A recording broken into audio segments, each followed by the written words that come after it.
Alright, so here's my 30 amp power inlet that's running to my panel inside the house. I have my 6500 running watts Generac generator. So let me get it started. I'm going to run it for a few minutes. Hang tight. Alright, so now it's running. I'm going to plug my cord in.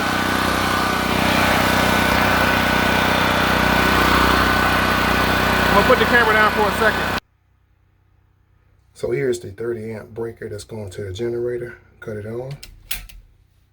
So now we have power inside the panel. Let's cut some lights on.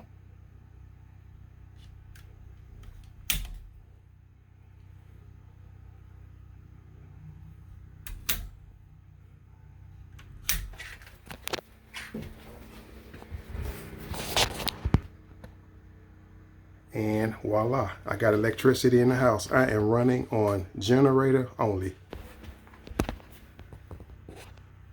So now I'm gonna turn the breaker back off.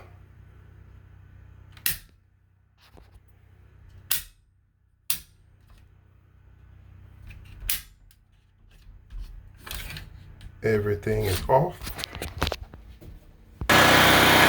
Always turn the gas off on the generator and let it cut itself off.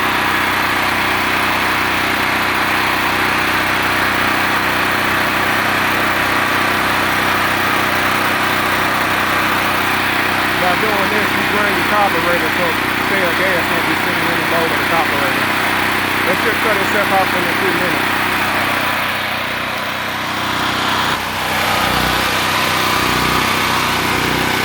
As you can see, it's starting to choke itself off. It'll be off in a few.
Yes, sir. Now it's time to cut the main back on. I got the generator breaker off. All right, it's time to cut the main back on. Ideally, you really should have a transfer switch, or if you don't have a transfer switch, if you're going to wire it to your panel, you really should use a interlock kit. The interlock kit prevents you from having your main power coming from the utility company on at the same time while you have your brake on for your generator.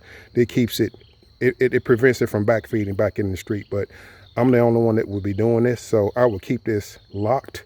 So whenever the power is out, I will come out here, unlock it, turn off the main, cut everything off in the house, and then cut the generator brake on, start the generator up, let it run for a few minutes, plug it in, and then cut my big items on first, like the refrigerator. It will run everything in the house except the stove and the dryer and the AC. All right, hope you enjoyed it, guys. Thank you. Bye.